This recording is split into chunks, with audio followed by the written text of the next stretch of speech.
നമസ്കാരം. ഇപ്പോൾ കിട്ടിയതിലേക്ക് എല്ലാ പ്രേക്ഷകർക്കും സ്വാഗതം. ഞാൻ പ്രവിത ലക്ഷ്മി. ഏറ്റവും പ്രധാനപ്പെട്ട വാർത്തയിൽ നിന്ന് തന്നെ ഇപ്പോൾ കിട്ടിയത് ആരംഭിക്കുന്നു. അനധികൃത സ്വത്ത് സമ്പാദന കേസിൽ മുൻ മന്ത്രി കെ ബാബുവിന്റെ സ്വത്തുക്കൾ കണ്ടുകെട്ടി എൻഫോഴ്സ്മെന്റ് ഡയറക്ടറേറ്റ് 25.82 ലക്ഷം രൂപയുടെ സ്വത്തുക്കളാണ് കണ്ടുകെട്ടിയത്. 2007 മുതൽ 2016 വരെ അനധികൃതമായി സ്വത്ത് സമ്പാദിച്ചുവെന്നാണ് കേസ്. വിനീത വിജി കൊച്ചിയിൽ നിന്ന് ചേരുന്നുണ്ട് കൂടുതൽ വിശദാംശങ്ങളുമായി. വിനീത, മുൻ മന്ത്രി കെ ബാബുവിന് വലിയ തിരിച്ചടിയാണ് ഇപ്പോൾ ഉണ്ടായിരിക്കുന്നത്. എനിക്ക് തോന്നുന്നു എൻഫോഴ്സ്മെന്റ് ഡയറക്ടറേറ്റിന് പുറമെ വിജിലൻസും അദ്ദേഹത്തിനെതിരെ കേസ് രജിസ്റ്റർ ചെയ്തിരുന്നു. ഇപ്പോൾ നമുക്ക് ലഭിക്കുന്ന ഏറ്റവും പുതിയ വിവരങ്ങൾ എന്തൊക്കെയാണ് ഈ വാർത്തയിൽ? തീർച്ചയായും പ്രവിത സൂചിപ്പിച്ചതുപോലെ നേരത്തെ തന്നെ ഈ അനധികൃത സ്വത്ത് സമ്പാദന കേസിൽ വിജിലൻസ് അന്വേഷണം നടത്തുകയും 2017 ഇത് സംബന്ധിച്ച റിപ്പോർട്ട് അവർ സമർപ്പിക്കുകയും ചെയ്തിട്ടുണ്ടായിരുന്നു. ആ റിപ്പോർട്ട് പ്രകാരം ഏതാണ്ട് 49% അനധികൃത സ്വത്ത് സമ്പാദനം നടന്നുവെന്നായിരുന്നു അന്ന് വിജിലൻസ് കണ്ടെത്തിയിരുന്നത്.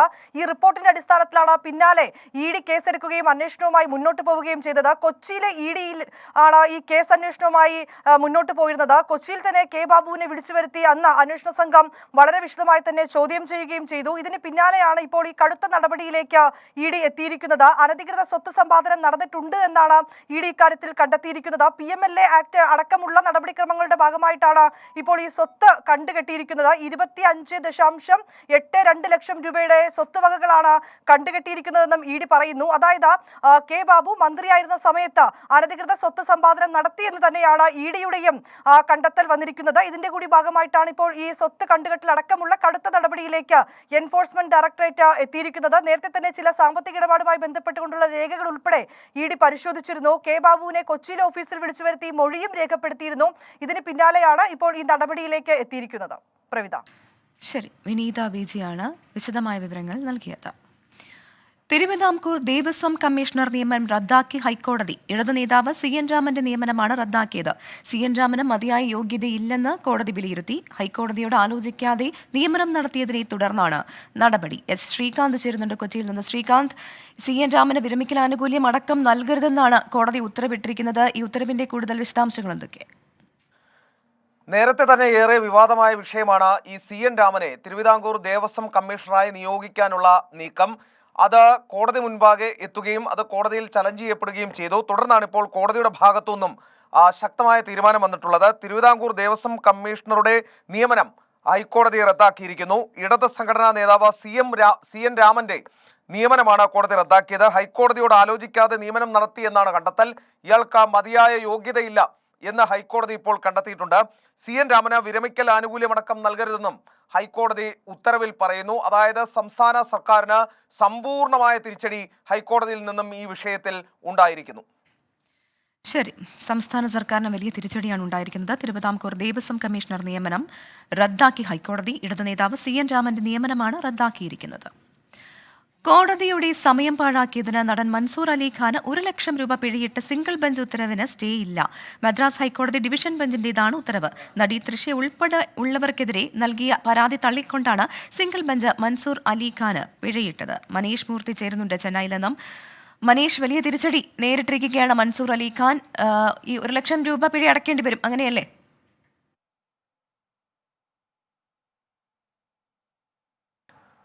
പ്രവിത, ലിയോ സിനിമയുമായി ബന്ധപ്പെട്ട് നടൻ നടത്തിയ മൻസൂർ അലിഖാൻ നടത്തിയ എതിരെയായിരുന്നു തൃശ്യയും അതുപോലെ തന്നെ ഈ പറഞ്ഞ ഖുശ്ബു ഉൾപ്പെടെയുള്ള ചിരഞ്ജീവി ഉൾപ്പെടെയുള്ള ആളുകൾ രംഗത്തെത്തിയത്. സാമൂഹിക മാധ്യമങ്ങൾ തന്നെ വലിയ തോതിൽ അപകീർത്തിപ്പെടുത്തിയെന്ന് കാണിച്ചാണ് മൻസൂർ അലിഖാൻ ഹൈക്കോടതി സിംഗിൾ ബെഞ്ചിൽ പരാതി നൽകിയത്. ഈ പരാതി പരിഗണിച്ച കോടതി വലിയ തോതിലുള്ള വിമർശനം മൻസൂർ അലിഖാനെതിരെ ഉന്നയിക്കുകയും ചെയ്തിരുന്നു. അതായത് കോടതിയുടെ വിലപ്പെട്ട സമയമാണ് കളയുന്നത്, പ്രശസ്തിക്ക് വേണ്ടി മാത്രം നൽകിയ ഹർജിയാണ് എന്ന് പറയുകയും അതിനൊപ്പം തന്നെ 1 ലക്ഷം രൂപ പിഴ ഈടാക്കാൻ വേണ്ടി തീരുമാനിക്കുകയും അല്ലെങ്കിൽ അത്തരത്തിലുള്ള നിർദ്ദേശം നൽകുകയും ചെയ്തിരുന്നു.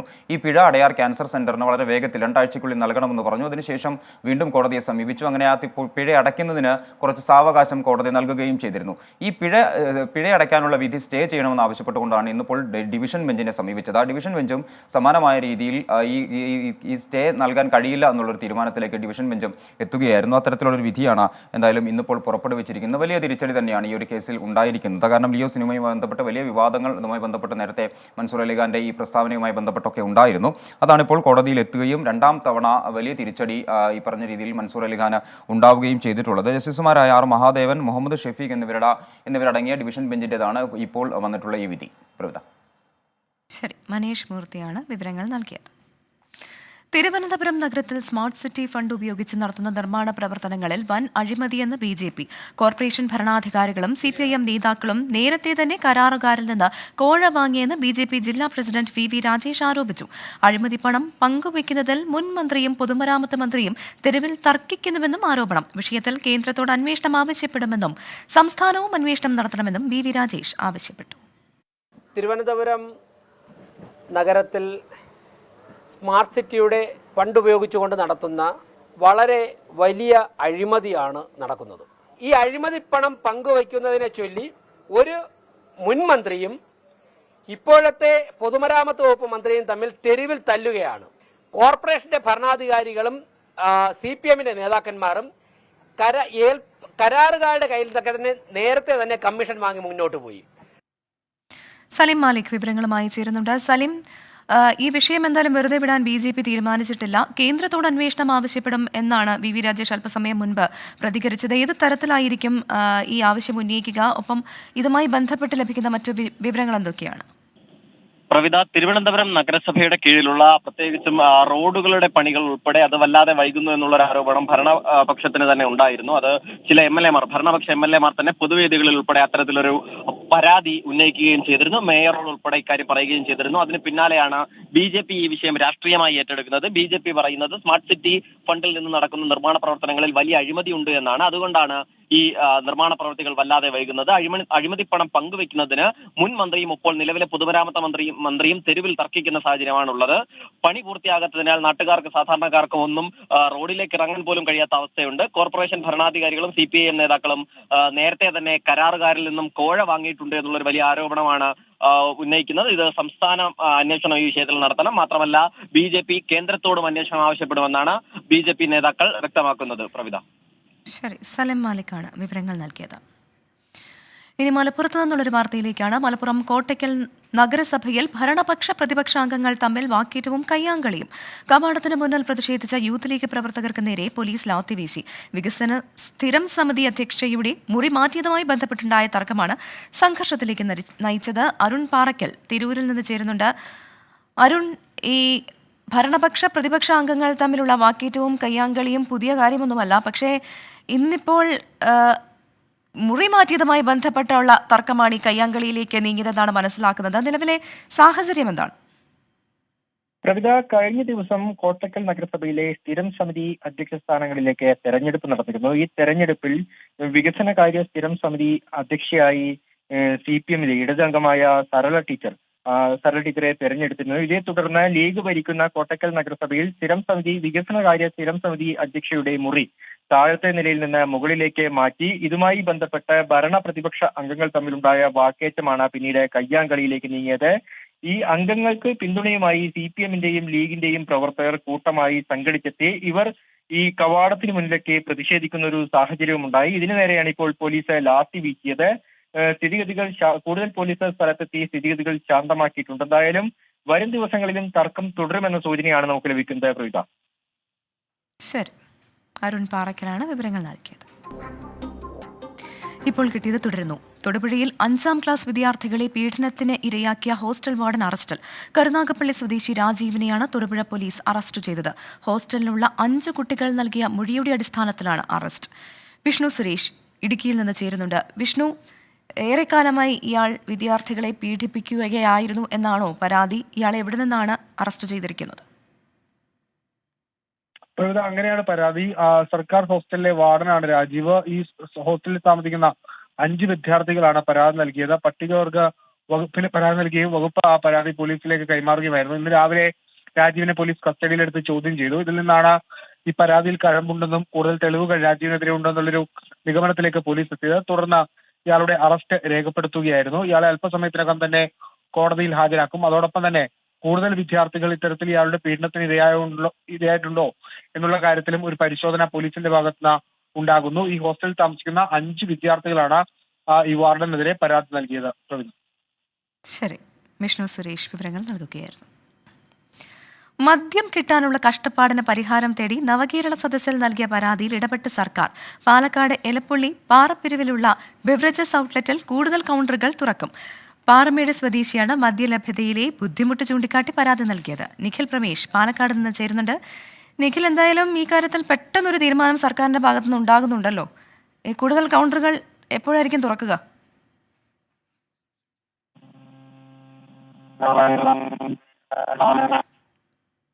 നിഖിൽ പ്രമേഷാണ് ചേരുന്നത്. നിഖിൽ, ഇതിൽ പെട്ടെന്നൊരു തീരുമാനം വരുന്നുണ്ടല്ലോ അല്ലേ? തീർച്ചയായിട്ടും പ്രവിത, വളരെ കൗതുകമുള്ള ഒരു പരാതിയാണ് നിലവിലത്തെ സാഹചര്യത്തിൽ നൽകിയിട്ടുള്ളത്. അതായത് ഈ പാറയിലെ കൗണ്ടറിൽ വേണ്ടുന്ന സൗകര്യങ്ങളില്ല, മദ്യലഭ്യത കുറവ് എന്ന് കാണിച്ചുകൊണ്ടുള്ള ഒരു പരാതിയാണ് ഇപ്പോൾ നൽകിയിട്ടുള്ളത്. ആ പരാതി പരിഗണിച്ച ശേഷമാണ് ഇപ്പോൾ ഒരു മറുപടി ലഭിക്കുന്ന സാഹചര്യം ഉണ്ടായിട്ടുള്ളത്. ആ മറുപടിയിൽ വ്യക്തമായി പറയുന്നത് ഈ തരത്തിലാണ്. അതായത് ഇത് വിശദമായി പരിശോധിച്ചു. ബിവറേജസ് കോർപ്പറേഷനിലേക്ക് ഈ പരാതി ഇതിനോടകം തന്നെ നൽകി കഴിഞ്ഞു. ബിവറേജസ് കോർപ്പറേഷൻ്റെ ഹെഡ് ഓഫീസിലേക്ക് ഈ പരാതി നൽകി. ആയതിനാൽ ഇത് സംബന്ധിച്ച് KSBC ഹെഡ് ഓഫീസിൽ നിന്നും ആവശ്യമായ അനുമതി ലഭിക്കുന്ന പക്ഷം ഇപ്പോഴുള്ള പാറപ്പിരിവ് ഷോപ്പിന്റെ നിലവിലുള്ള സ്ഥല സൗകര്യവും കൗണ്ടറുകളുടെ എണ്ണവും വർദ്ധിപ്പിക്കുമെന്നും സെൽഫ് ഹെൽപ്പ് പ്രീമിയം കൗണ്ടറുകൾ ആരംഭിക്കുമെന്നും അടക്കമുള്ള ഒരു വിശദീകരണമാണ് ഇപ്പോൾ ലഭിച്ചിട്ടുള്ളത്. നമ്മൾ ഈ പരാതി നൽകിയ ആളുമായി ബന്ധപ്പെട്ടിരുന്നു. അദ്ദേഹത്തിന് അപ്പോഴത്തെ ഒരു ആവശ്യം എന്നുള്ള നിലയ്ക്ക് നവകേരള സദസ്സിൽ നൽകിയിട്ടുള്ള ഒരു പരാതി എന്നാണ് അദ്ദേഹം പറയുന്നത്. കൂടുതൽ പ്രതികരണങ്ങളൊന്നും തന്നെ നടത്താൻ അദ്ദേഹം തയ്യാറായിട്ടില്ല. എന്തായാലും മദ്യലഭ്യതയ്ക്കായി നൽകിയിട്ടുള്ള പരാതിയിലും നടപടിയായിരിക്കുന്നു നവകേരള സദസ്സിലൂടെ എന്നുള്ളതാണ് നമുക്ക് പറയാൻ കഴിയുക. ഇദ്ദേഹത്തിന് നൽകിയിട്ടുള്ള എന്തായാലും മദ്യം കിട്ടാനുള്ള കഷ്ടപ്പാടിന് പരിഹാരമായിരിക്കുന്നു. പാലക്കാട് എലപ്പുള്ളി മേഖലയിലാണ് ഈ തീരുമാനം സർക്കാരിന്റെ ഭാഗത്തുനിന്നുണ്ടാകുന്നത്. നിഖിൽ പ്രമേഷാണ് വിവരങ്ങൾ നൽകിയത്. മറ്റൊരു വാർത്തയിലേക്ക്. തമിഴ്നാട്ടിൽ വീണ്ടും ദുരഭിമാന കൊല. സഹോദരിയെയും ആൺ സുഹൃത്തിനെയും യുവാവ് വെട്ടിക്കൊലപ്പെടുത്തി. മധുര സ്വദേശികളായ സതീഷ് കുമാർ, മഹാലക്ഷ്മി എന്നിവരാണ് മരിച്ചത്. സതീഷിന്റെ തല വെട്ടിയെടുത്ത് ഗ്രാമത്തിലെ ക്ഷേത്രത്തിന് സമീപത്ത് വെച്ച് തടയാനെത്തിയ അമ്മയുടെ കൈയും വെട്ടിയെടുത്തു. പ്രതി പ്രവീൺ കുമാറിനായി അന്വേഷണം തുടങ്ങിയിട്ടുണ്ട്. മനീഷ് മൂർത്തി ചേരുന്നുണ്ട് ചെന്നൈയിൽ നിന്നും. മനീഷ്, വളരെ ക്രൂരമായിട്ടുള്ള കൊലപാതകം. ഈ ദുരഭിമാന കൊല എന്ത് കാരണം ചൂണ്ടിക്കാട്ടിയാണ്? പ്രവിത, രണ്ടുപേരും, അതായത് ഈ പറഞ്ഞ സതീഷ് കുമാറും അതുപോലെ തന്നെ മഹാലക്ഷ്മിയും വർഷങ്ങളായി പ്രണയത്തിലായിരുന്നു. അതിനുശേഷം മഹാലക്ഷ്മിക്ക് മറ്റൊരു വിവാഹം, അതായത് വീട്ടുകാരുടെ എതിർപ്പിനെ തുടർന്ന്, ഈ രണ്ടുപേരും രണ്ട് സമുദായക്കാരായതുകൊണ്ട് തന്നെ ഈ പറഞ്ഞ രീതിയിൽ മഹാലക്ഷ്മിയെ മറ്റൊരിടത്തേക്ക് വിവാഹം കഴിച്ചയക്കുകയും ചെയ്തിരുന്നു. പക്ഷേ അവിടെ അധിക നാൾ മഹാലക്ഷ്മി നിന്നിരുന്നില്ല.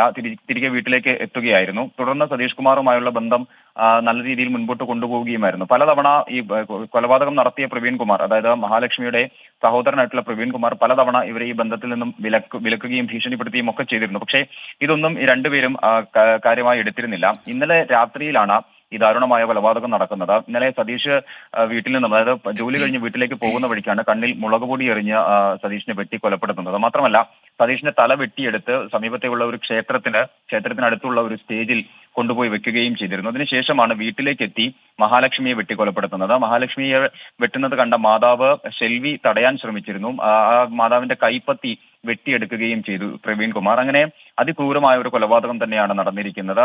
ഈ പറഞ്ഞ ഇയാൾക്ക് വേണ്ടി, അതായത് ഈ പ്രവീൺ കുമാറിന് വേണ്ടിയുള്ള തിരച്ചിൽ DSPയുടെ നേതൃത്വത്തിൽ ആരംഭിച്ചിട്ടുണ്ട്. പ്രവിത, ശരി. അതിക്രൂരമായ കൊലപാതകമാണ് തമിഴ്നാട്ടിൽ നിന്നും റിപ്പോർട്ട് ചെയ്യുന്നത്. മനീഷ് മൂർത്തിയാണ് വിവരങ്ങൾ നൽകിയത്. കോതി ആവിക്കൽ മാലിന്യ സംസ്കരണ പ്ലാന്റിനെതിരെ പ്രവർത്തിച്ചത് മതതീവ്രവാദികളെന്ന് Kozhikode corporation deputy mayor CP Musafir Ahammed. സമരത്തെ ആളിക്കത്തിക്കാൻ കോൺഗ്രസും മുസ്ലിം ലീഗും ശ്രമിച്ചെന്നും ആരോപണം. പദ്ധതിയുമായി കോർപ്പറേഷൻ മുന്നോട്ടു പോകുമെന്നും ഡെപ്യൂട്ടി മേയർ കൗൺസിൽ യോഗത്തിൽ പറഞ്ഞു.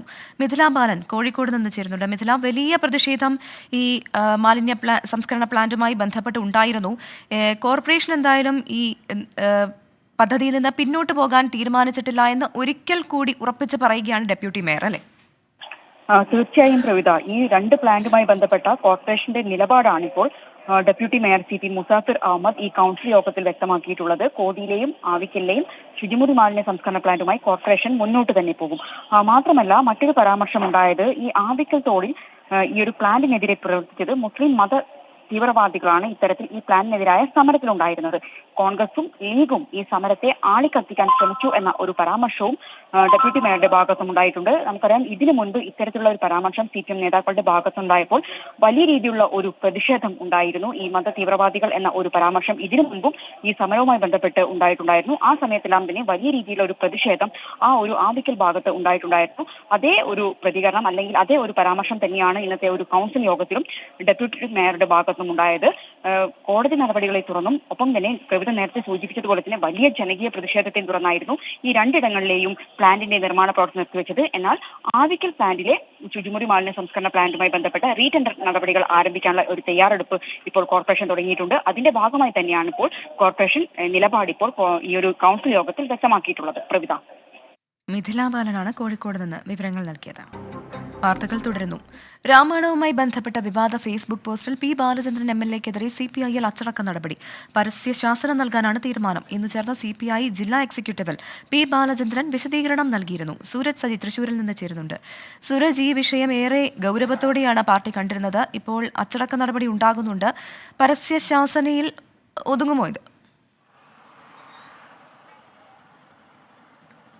പ്രവിധ, എന്തായാലും പാർലമെന്റ് തെരഞ്ഞെടുപ്പ് പടിവാതിൽക്കൽ എത്തി നിൽക്കെ MLA-യുടെ ഫേസ്ബുക്ക് പോസ്റ്റ് ഏറെ വിവാദമായിരുന്നു. അത് തെരഞ്ഞെടുപ്പിൽ വലിയ തിരിച്ചടി നേരിടുമെന്ന് കണ്ടതോടുകൂടിയാണ് MLA-ക്ക് പരസ്യ ശാസന നൽകാൻ ഇപ്പോൾ CPI ജില്ലാ എക്സിക്യൂട്ടീവ് തീരുമാനിച്ചിരിക്കുന്നത്. ഇന്ന് ചേർന്ന ജില്ലാ എക്സിക്യൂട്ടീവിൽ വിശദീകരണം നൽകാൻ നേരത്തെ പി ബാലചന്ദ്രനോട് നിർദ്ദേശിച്ചിരുന്നു. തുടർന്ന് ഇന്ന് അദ്ദേഹം ഇതുമായി ബന്ധപ്പെട്ടുകൊണ്ട് ജില്ലാ എക്സിക്യൂട്ടീവിൽ വിശദീകരണം നൽകി. അദ്ദേഹം പറഞ്ഞത് തനിക്കൊരു തെറ്റുപറ്റി എന്ന് അദ്ദേഹം ജില്ലാ എക്സിക്യൂട്ടീവിൽ ഏറ്റുപറയുകയും ചെയ്തു. അതോടൊപ്പം തന്നെ അദ്ദേഹം പറഞ്ഞത് ഈ ഫേസ്ബുക്ക് പോസ്റ്റ് പിൻവലിക്കുകയും ഖേദം പ്രകടിപ്പിക്കുകയും ചെയ്തു എന്നുള്ളതാണ് ഇദ്ദേഹം ജില്ലാ എക്സിക്യൂട്ടീവിനെ അറിയിച്ചത്. പക്ഷേ അദ്ദേഹത്തിന്റെ മറുപടി ഈ എക്സിക്യൂട്ടീവ് പൂർണ്ണമായും മുഖവിലക്കെടുത്തില്ല. അവർ പറയുന്നത് ഒരിക്കലും ഒരു CPI പ്രവർത്തകരിൽ നിന്നുണ്ടാകാൻ പാടില്ലാത്ത പ്രവൃത്തിയാണ് ഇദ്ദേഹത്തിൽ നിന്നുണ്ടായത്. കാരണം എല്ലാ വിശ്വാസങ്ങളെയും ആചാരങ്ങളെയും അനുഷ്ഠിക്കാനുള്ള വിശ്വാസ സ്വാതന്ത്ര്യങ്ങൾക്കും വ്യക്തി സ്വാതന്ത്ര്യങ്ങൾക്കും വിലമതിക്കുക എന്നുള്ളത് അത് കമ്മ്യൂണിസ്റ്റ് പാർട്ടി നേതാക്കന്മാരുടെ കടമയാണ്. പക്ഷെ അത്തരത്തിൽ ഇതിന് വിലമതിക്കുന്ന ഒരു സമീപനം ഇദ്ദേഹത്തിന്റെ ഭാഗത്തു നിന്നുണ്ടായില്ല എന്നുള്ളത് തന്നെയാണ് പറയുന്നത്. അതോടൊപ്പം തന്നെ ഇത്തരത്തിൽ സോഷ്യൽ മീഡിയയിൽ എഴുതുന്നതിലൂടെ ഹൈന്ദവ മതത്തെ സ്വാഭാവികമായും അത് ദുർവ്യാഖ്യാനം ചെയ്യുന്നുണ്ട്. അത്തരത്തിൽ ഒട്ടേറെ കാര്യങ്ങൾ ചൂണ്ടിക്കാട്ടിക്കൊണ്ടാണ് എന്തായാലും ജില്ലാ എക്സിക്യൂട്ടീവ് ഇത്തരത്തിലൊരു നടപടിയിലേക്ക് പോയിരിക്കുന്നത്. എന്തായാലും മുതിർന്ന നേതാക്കൾ ഉൾപ്പെടെയുള്ളവർ ഈ യോഗത്തിൽ പങ്കെടുത്തിരുന്നു. അവരുടെ സാന്നിധ്യത്തിൽ കൂടിയാണ് ഇപ്പോൾ ഈ MLA-ക്ക്, അതായത് തൃശൂർ MLA-ആണ് പി ബാലചന്ദ്രൻ, MLA-ക്ക് ഇപ്പോൾ ഈ പരസ്യ ശാസനം നൽകാൻ തീരുമാനിച്ചിരിക്കുന്നത്. പ്രവിധ. സൂരജ് സജി വിവരങ്ങൾ നൽകുകയായിരുന്നു. പീഡനക്കേസിൽ കീഴടങ്ങിയ മുൻ ഗവൺമെന്റ് പ്ലീഡർ PG മനുവിനെ പോലീസ് കസ്റ്റഡിയിൽ വിട്ടു. അടുത്ത മാസം 6 വരെയാണ് കസ്റ്റഡി. ചോറ്റാനിക്കര മജിസ്ട്രേറ്റ് കോടതിയുടേതാണ് ഉത്തരവ്. വിനീത VG കൊച്ചിയിൽ നിന്ന് ചേരുന്നു. വിനീത, വിവരങ്ങൾ.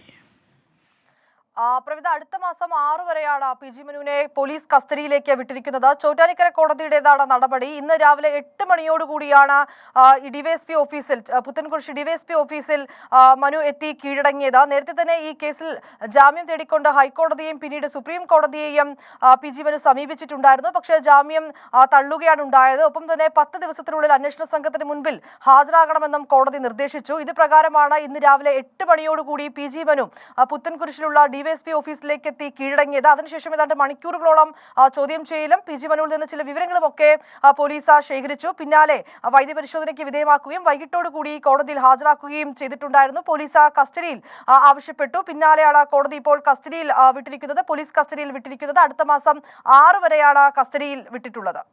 പ്രവിധ. ശരി, വിനീത VG ആണ് വിവരങ്ങൾ നൽകിയത്. നോക്കാം ഇപ്പോഴത്തെ കാലാവസ്ഥ. ഇപ്പോഴത്തെ കാലാവസ്ഥ സമർപ്പിക്കുന്നത് ബർജർ ലോങ് ലൈഫ്, കാലങ്ങളോളം നിൽക്കും.